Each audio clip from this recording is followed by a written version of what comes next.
국회 앞에 대량으로 배달돼 있는 근조화한 모습들부터 좀 보여드려야 될 것 같습니다. 현재 국회 앞에 늘어선 근조화는요, 무려 30여 개가 넘는 상황인데요. 그 내용들을 보면은 좀 안타깝습니다. 문구들을 한번 볼까요?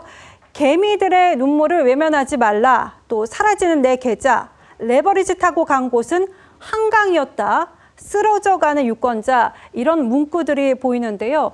자, 정우상 위원님, 화환에 걸린 문구가 하나하나 다 참 위태롭습니다. 한강으로 가자, 뭐 이런 얘기도 있습니다.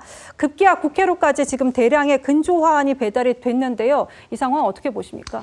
예, 최근에 코스피가 너무 급락을 하게 되면서 이 많은 국민들의 걱정이 커지고 있습니다. 특히 현 정부 들어서 이 주식 시장을 활성화시키겠다는 명목으로 대통령부터 시작해서 많은 그 정치권 인사들이 이 주식 투자를 권유를 했고, 물론 주식이라는 건 개인의 책임 하에 투자해야 되는 상품이지만 워낙 정부에서 이런 분위기를 띄웠고 이런 와중에 많은 사람들이 주식 시장에 들어갔고, 그리고 너무 늦게 들어간 분들이 많기 때문에 이번 급락 사태의 피해가 많은 분들에게 더 확산되고 있다는 것이 현재 갖고 있는 가장 큰 위험성인 것 같습니다. 네. 지금 특히 근조 화환에는 고위험 상품인 삼전닉스 레버리지 ETF를 폐지하라는 뜻도 담겨 있는데요. 고위험 상품으로 인한 변동성 확대 속에 지금 시장 같은 경우에는 IMF 외환위기 이후에 손에 꼽힐 만큼 가파른 하락세를 이어가고 있습니다. 그러니까는 9천이 되는데 5천에서 9천이 되는데 한 석 달 정도가 걸렸거든요. 근데 보시다시피 9천에서 다시 5천이 되는 데는 한 달이 조금 넘게 걸렸습니다. 굉장히 가파르게 오르고 순식간에 정말 더 빠르게 떨어지고 있는 건데요. 자, 급기야 SNS에는 손실 인증글이 잇따르면서 우려를 낳고 있습니다. 이것도 한번 보시죠. 실제 SNS에 올라온 게시글인데요. 죽어야 하나라고 적힌 글과 함께 인증한 손실 규모는 자, 숫자 세어보십시오. 이게 무려 6억 원입니다. 무려 6억 원의 손실을 본 건데, 이렇게 죽어야 하나라는 댓글이 잇따르니까는 한 경제 유튜버가 급하게 라이브 방송을 켜고 이거는 본인 탓이 아니다. 전문가 탓을 해라. 이렇게 다독이기도 했거든요. 현재의 심각성을 알 수 있는 경제 전문가들의 목소리도 한번 들어보시죠. 지금 좀 심한 말로 시장에서 좀 곡소리 나는 게 잘 안 들리나 봐요. 지금 코스닥은 지금 600이에요. 코스닥 출범할 때가 1000입니다. 지금 몇십 년 됐는데 지금 이제 600으로 떨어져 있는 상황이고, 지금 반대 매매도 두드려 맞고 있지만 공매까지 터지면서 지금 코스닥 시장이 지금 거의 이 정도면 지금 뭐 사망 상태거든요. 네, 예. 맞아요. 코스피도 마찬가지고요. 이런 얘기를 제가 언뜻 들었어요. 뭐냐면 아니 2, 3천에서 5천 그래도 간 거 아니냐. 네. 그래서 아니 견딜만한 거 아니야? 이렇게 얘기를 해요. 그러면 너무 무식한 얘기죠. 제가 우리 Y스트릿에 달리는 수많은 댓글 다 직접 보잖아요. 근데 태어나서 처음으로 죽고 싶다는 생각이 들었습니다라는 댓글이 있는 거예요. 그래서 이게 장난이 아닌 것 같다. 지금처럼 극단적인 상황이 있죠. 비이성적인 장세. 차라리 본인 탓하지 마시고요. 전문가 탓을 하십시오. 심지어 이대호를 탓하십시오. 차라리 그게 나아요. 건강 잘 챙기시라고. 네, 뭐 한강 가야겠다, 죽고 싶다 이런 댓글이 심상치 않게 보이고 있다는 건데, 배종찬 소장님, 지금 사실 주가 폭락으로 소가리를 앓고 있는 거는 특정한 누군가의 일이 아닌 것 같아요. 많은 사람들이 지금 공감하고 있는 분위기인 것 같거든요. 총체적 붕괴예요. 이게 위험한 겁니다. 그러니까 저도 이제 경제방송에 출연을 하거든요. 그러면 상당히 신중한 투자를 오히려 경제방송은 이야기를 했어요. 물론 뭐 아닌 경우도 있긴 하지만. 근데 누가 독려를 했습니까? 정부가 나서서 주식 투자를 독려했단 말이에요. 그런데 엉뚱한 레버리지 ETF를 만들어서 이게 완전히 투자를 그냥 끝장을 내버린 거예요. 그런 상황에서 국민들은 정부만 믿고 믿었죠. 국민연금도 있고 하니까. 그런데 지금에서 사태가 벌어지자 무책임한 거예요. 그러니까 이건 누가 다 감당해야 됩니까? 개인이 다 감당하는 겁니다. 그런데 문제는 이것이 레버리지 ETF 같은 경우에는 지금 떨어지는 데다가 투자를 한 인버스 투자자들은 돈을 또 지금 떼돈을 벌어요. 그러니까 이게 더 정말 이 미치고 환장을 노리신 겁니다. 여기에다가 자영업은 지금 줄폐업이 이어져요. 그나마 믿었던 근로소득으로는 안 되니까 주식 투자해서 집 한번 장만해볼까 했던 사람들까지도 지금 방금 전에 한 명의 사례지만 마이너스 6억? 사실상의 어떤 사람에게는 전 재산일 겁니다. 저는 이거요. 정부가 책임져야 돼요. 네. 지금 2030 같은 경우에는 B2에서 이 장에 들어간 분들도 적지가 않기 때문에 이게 더 논란이 커질 수가 있는 건데 어제 국회에서는 누가 고위험 상품을 제안했느냐는 책임론이 또 불거지기도 했었습니다. 그런데 금융위원장은 명확한 대답을 내놓지 못했습니다. 지금 국가 비상사태입니다. 저는 이거 이재명 사태라고 명명을 하겠습니다. 여론을 보세요. 지금 김용범부터 구속해라. 들끓고 있는 여론이 안 보입니까 지금? 보세요. 지금 부동산 팔아갖고 주식하라고 지금 정부가 선동하듯이 선전하다가 주식 폭락해가지고 개인 투자자 전부 손해보고 겨우 정신 차려가지고 다시 집 살라고 보니까 대출 다 막아놨어요. 돈도 날리고 집도 없고 빚내서 살라고 해도 대출이 안 되고 국민이 무슨 죄가 있습니까? 지금 어떡하라는 거예요 이게 지금?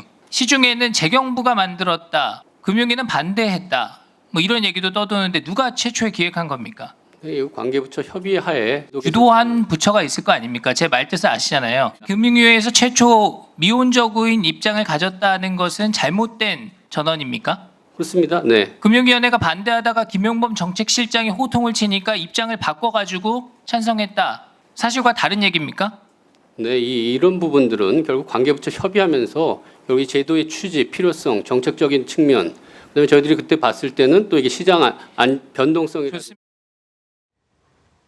네, 지금 사태가 심각해지면서 도대체 이 레버리지 ETF 상품을 누가 기획했느냐 이 책임론이 커지고 있는 상황인데요.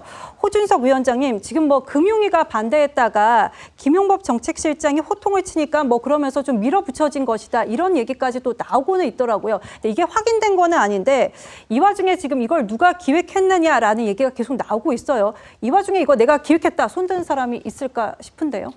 그러니까 우선은 그 생명보다 중요한 것은 없다라는 말씀을 꼭 드리고 싶고요. 네. 아까 근조 화환을 보면서 근조 화환이라는 게 결국 이제 생명과 관계가 된 것인데 국민의 생명과 재산을 지켜야 되는 것이 정부의 제1 책무인데 예.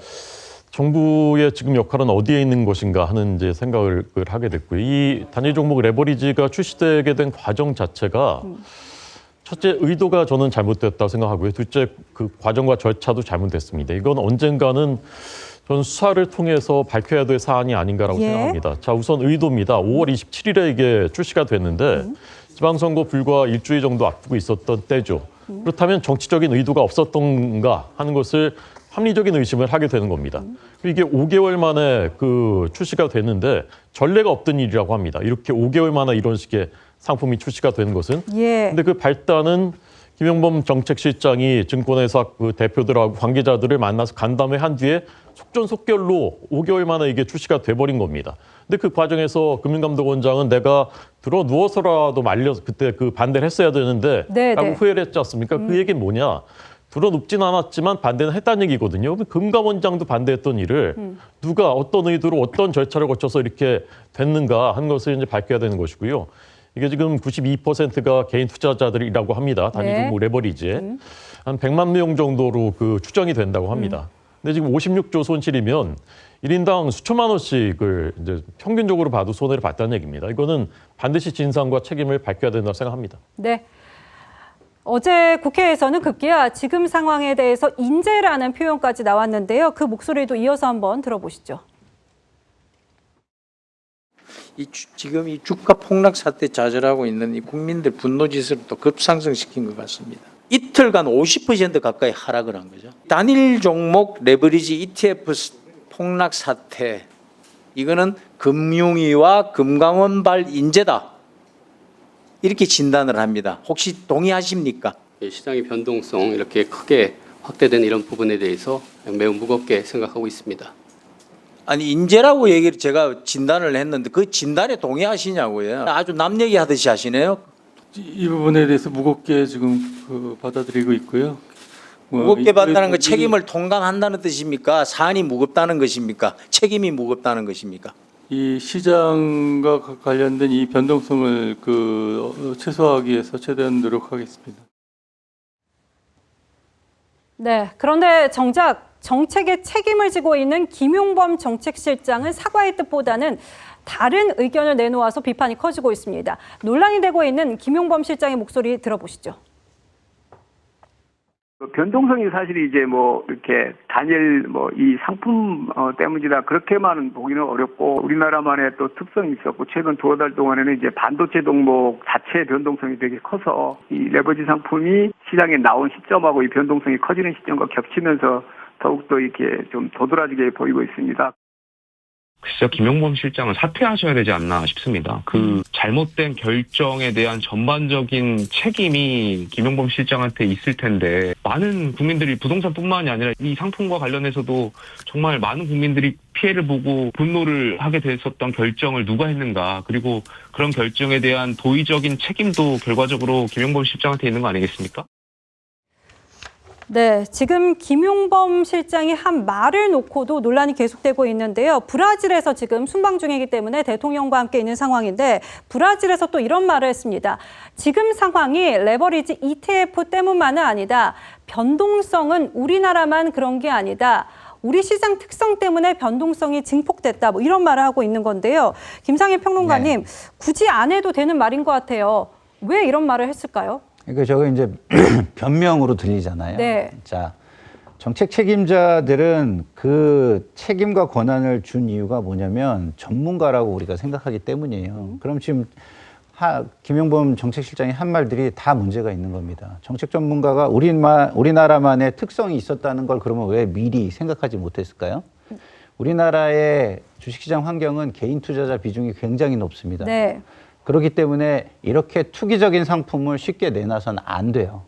근데 그러면은 이렇게 투기적인 상품을 내놨을 때에 최초의 제안은 어떻게 됐으며 그것이 논의 과정에서는 어떤 논의들이 있었으며 네. 최종적인 의사결정은 어떻게 이루어졌는가를 투명하게 밝혀주는 게 책임 있는 사람의 자세입니다. 예. 근데 그런 이야기는 책임 있는 사람들이 전부 다 비껴가고 동문서답하고 지금 그러고 있는 거예요. 이러면 이 책임을 어떻게, 문제는 있는데 문제에 대한 책임은 어떻게 지고 어떻게 물을 것입니까, 앞으로?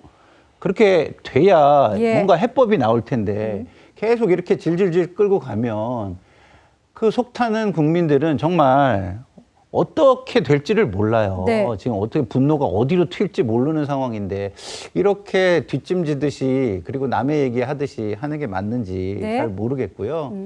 제가 계속 말씀을 드리지만 이게 우리는 굉장히 주식이라는 게 안정적인 시장을 만들어서 주식시장의 구조조정을 하려는 게 기본 목표였다고 봅니다. 제가 이제 금융위의 정책발전 심의위원을 하고 있는데요.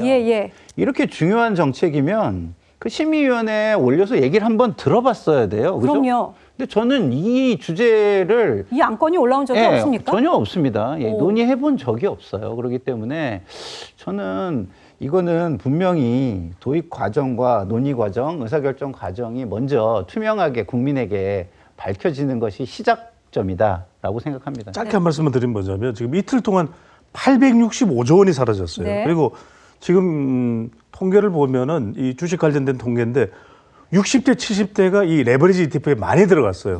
상승할 걸로 보고 노후 자금으로. 근데 이들을 어떻게 합니까? 근데 중요한 것은 지금 김용범 정책실장이 어떻게 표현할 수밖에 없냐면 안하무인, 실옥위마, 경거망동, 자불안석. 저는 이게 지금 왜 문제냐면 대통령 지지층인 40대, 50대들에게도 영향을 줄 수 있거든요. 저는 대통령이 자제시켜야 돼요. 더 이상 말하지 마라. 네, 정우상 의원님, 지금 여기저기서 곡소리가 들리니까 정부도 대책을 내놓고 있는데 뭐 개인 투자금을 낮추겠다, 배율을 낮추겠다 이런 대책을 보름 만에 또 내놓고 있는 상황인데 이 또한 설계를 그렇게 급하게 하더니 뒤늦은 대책이다라는 지적을 피하기가 어려워 보입니다.